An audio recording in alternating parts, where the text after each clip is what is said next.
ছোট ভাই, তোমার একখান কথা কই, জীবনে যাই করো কখনো প্রেম কইরো না। যদি কাউকে একতরফা ভাবে ভালোবাসো তাইলে তোমার দুঃখ সে নিশ্চিত। এটা তুমি মানো আর না মানো, এটা তোমার ব্যক্তিগত বিষয়। তবে যারা প্রেম করছে বিগত তার জৈবনে, তারা অবশ্য ভালো জানে। আমার সঙ্গে হয়তো ভালো জানে, কারণ আমি প্রেম করি নাই। প্রেমের ভালো একটা অভিজ্ঞতা আছে, কারণ একতরফা ভাবে কাউকে ভালোবাসছিলাম, সে আমার ভালোবাসাটা বুঝতে পারে না, তাতে আমার দুঃখ নাই। তবে তোমার আমি একখান কথা কই, যদি কারো ভালোবাসো তবে মন থেকে বাইসো, কারো ঠকাইও। কারণ নারীরা বলে পুরুষ নাকি নাটক করে, পুরুষ নাকি দেহের পাগল। আসলে পুরুষ দেহের পাগল না, পুরুষ মায়ার পাগল, ভালোবাসার পাগল। পুরুষ মায়া আটকায়, আর নারী অর্থ, বৃত্ত, টাকা পয়সা, ভালোবাসা। নারীর মন বোঝা খুব বড় কঠিন। আল্লাহ তাআলা তাই জন্য বলছেন যে নারী শয়তানের চেয়ে ভয়ঙ্কর। তবে সব নারী না, নারী কখনো মায়ের রূপে, কখনো বোনের রূপে, কখনো বা স্ত্রীর রূপে। তুমি যে যখন যেই রূপে থাকো তখন সে সেই চরিত্রে অভিনয় করে, আর তাদের অভিনয়টা তুমি কখনোই ধরতে পারো। সকল নারী পুরুষে ঠকায় না, ভালোবাসা যাই হোক। তবে আমি একটা কথা বলতে চাই, কারো উপকার করলে কারো ক্ষতি করে না।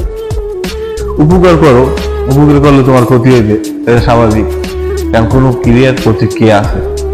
এই জন্য যে তুমি উপকার করবে না, মানুষের সাহায্য করবে না, এটা তোমার জন্য, এটা ভুলে করো, কিন্তু তোমার দিকটা ঠিক রেখে, যাতে তোমার ক্ষতি হয়ে যায় মস্ত বড়, এরকম পর্যায়ে যায় না।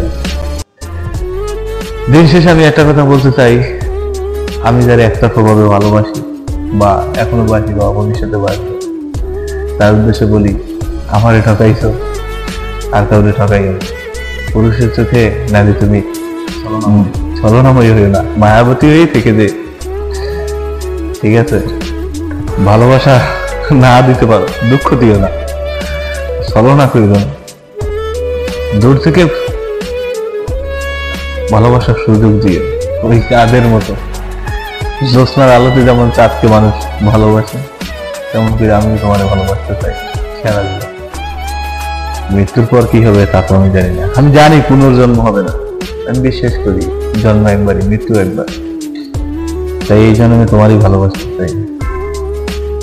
তোমার উদ্দেশ্যে আমি একটা কথা বলতে চাই, তুমি কখনো কোনো নারীরে ঠকাইও না, কারণ একটা নারী যদি একবার ঠকে যায়, সে হাজারো পুরুষের জীবন নষ্ট করে দেয়। আর তুমি কোনো নারীর মায়া কান্না হইও না, ছাদ গান লাগে সুন্দর করে। তুই সময় হলে আসবি বলে পথ চেয়েছিলাম।